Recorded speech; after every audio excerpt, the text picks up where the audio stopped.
जैसे हमारे इस राष्ट्र के निर्माण में किस तरीके से अहम भूमिका निभा सकती है। सिर्फ गृहिणी के ही रूप में नहीं, एक इंजीनियर के रूप में, एक एंटरप्रेन्योर के रूप में, एक साइंटिस्ट के रूप में, हर रूप के अंदर आज एक नारी को हम देख रहे हैं। तो कैसे वो नारी समृद्ध राष्ट्र के निर्माण में अपनी अहम भूमिका निभाती है, उसके कुछ जीवंत उदाहरण हमारे साथ इस टॉक शो के माध्यम से हमारे साथ जुड़े थे, जिनसे आज हमने परिचर्चा की और इस सब्जेक्ट पे हमने उनसे मैडम, ये संगठन कितने वर्षों से अपनी सेवाएं दे रहा है? राष्ट्रीय अध्यक्ष अखिल भारतीय तेरापंथ महिला मंडल संगठन को बने हुए 50 साल लगभग हो गया और ये इसमें 550 ब्रांचेज है और 60,000 लेडीज कार्य करती है।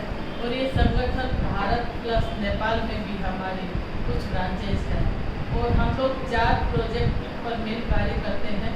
स्वस्थ परिवार स्वस्थ समाज, कन्या विकास योजना, आचार्य तुलसी शिक्षा परियोजना, समृद्ध राष्ट्रीय योजना। तो इस बार हम लोगों ने स्वस्थ परिवार स्वस्थ समाज में मेरा परिवार मेरी जिम्मेदारी, क्योंकि आजकल परिवार का माहौल काफ़ी चेंज हो रहा है, इसलिए पूरे भारतवर्ष में कार्यशाला की। इसके अलावा कैंसर जागरूकता अभियान पूरे साल भर चलाया और जूम पर भी ख्याति लाभ डॉक्टरों को इनवाइट करके कैंसर के बारे में आह्वान किया, उनको बहनों को जागरूक किया, पब्लिक को जागरूक किया कि कैसे कैंसर से बच सकते हैं। तो काफ़ी लार्ज स्केल पर इस पर कार्य हुआ।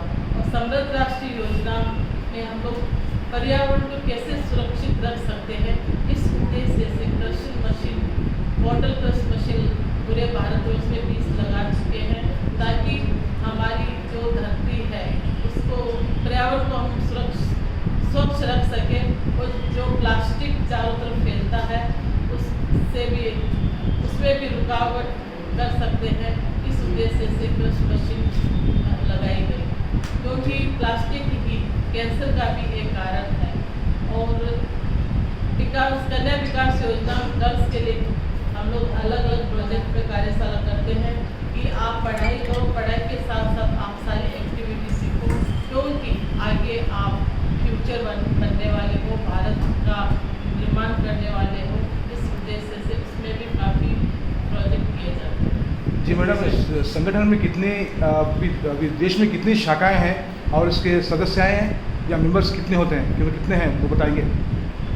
पूरे देश भर में 500 शाखा मंडल है जी और 60,000 महिलाएं कार्य करती हैं। 60,000 महिलाएं उसके सदस्य बन चुकी है और आगे बढ़ती जा रही है। एक बात, जैसे आप लोगों ने 50 साल हो गए आपकी संस्था को, जागरूकता एक्चुअली आप महिला मंडल है तो महिलाओं के हिसाब से आपने शुरू की, लेकिन उस समय से लेके जब से आप लोगों ने जागरूकता शुरू की है और अब महिलाओं के जीवन में कैसा हो? बहुत ही अच्छा आपका प्रश्न था। इस प्रश्न का जवाब मैं देना चाहूँगी नीतू कोसवाल, महामंत्री इस संगठन की। जब आज से 50 साल पहले की बात करें तो जो आचार्य श्री तुलसी हमारे नवम पंडित थे, धर्मसन के हमारे नवम आचार्य थे, उन्होंने एक अनुदान के रूप में हमें एक महिला मंडल का गठन किया, हम ऐसा कह सकते हैं। उस जमाने की बात अगर हम करें तो महिलाओं को बंद दरवाजे के अंदर, घरों के अंदर कैद रखते थे। शिक्षा का उनको एक प्रावधान नहीं था। अगर नारी विधवा है तो उसके प्रति एक अलग, समाज के अंदर अलग सोच, देखने का नजरिया अलग था। नारी के पास समाज में आगे होकर कुछ बोलने का एक राइट नहीं था कि वो समाज में लोगों के सामने आके मंच पे खड़े होकर अपनी बात रख सके या अपने विचार रख सके। आज के टाइम में इंडिपेंडेंस हम किसे कहते हैं? इंडिपेंडेंस एक महिला के लिए यही है कि वो फ्रीडम के साथ अपनी थॉट को एक्सप्रेस कर सके, अपने मन के विचारों को सबके समक्ष रख सके। ये मेरी भाषा के अंदर मैं इसे फ्रीडम कहती हूँ।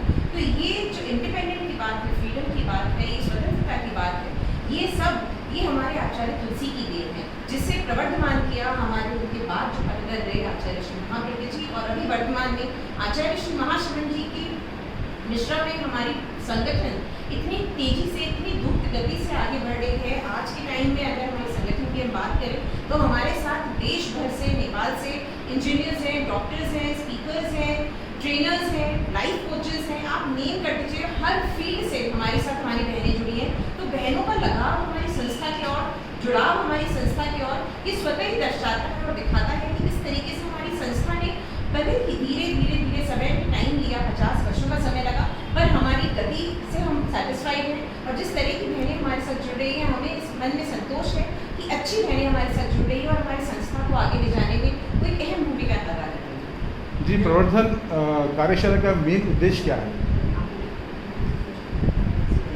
प्रवर्धन कार्यशाला का मेन उद्देश्य ये है कि जो प्रबुद्ध बहनें हैं जिन्होंने किसी फील्ड में अपने मतलब कैपेबिलिटी को दिखाया और एक विशेष पहचान बनाई है, उन व्यक्तित्वों को हम सामने लाए, उन व्यक्तित्वों से प्रेरणा लेकर समाज की आम महिला भी अपने जीवन में आगे बढ़ सके, इसका मेन मोटो यही है।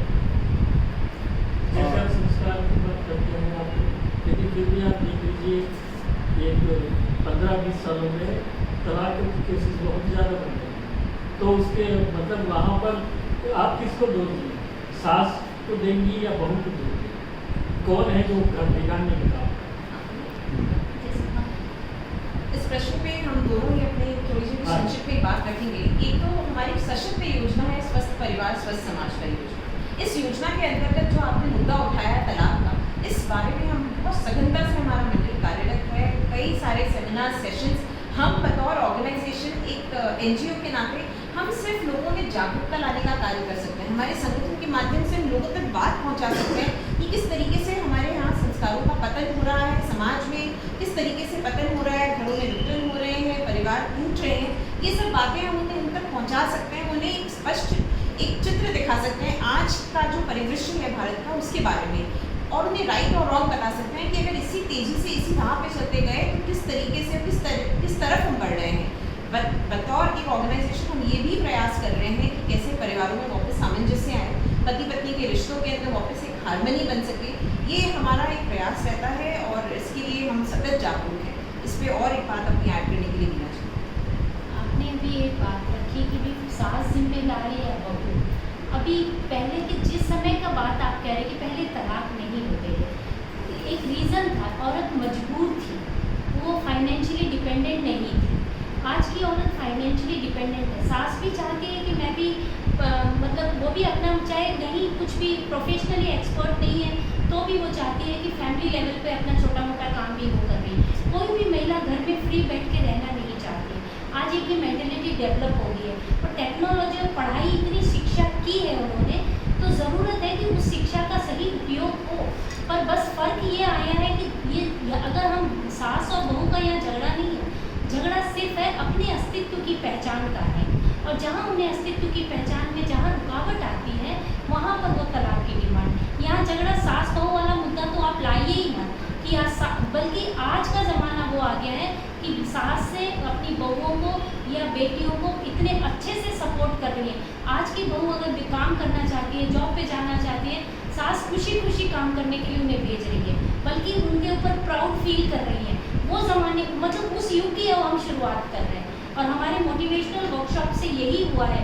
तभी तो आज आपने देखा कि इस प्रवर्धन कार्यशाला में हमने ऐसी बहनों का सम्मान किया, उनके विचार समाज के सामने लाए कि उन्होंने कैसे संघर्ष से ऊपर उठकर अगर वो घर में बैठी रहती तो वो कहाँ आज समाज के लिए प्रेरणा स्रोत बन पाती। इसलिए मुद्दा सास बहू का आप लोग भी मत उछालिए।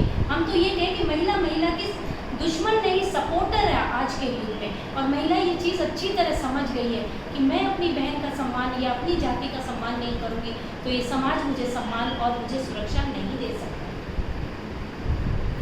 Okay ma'am, done.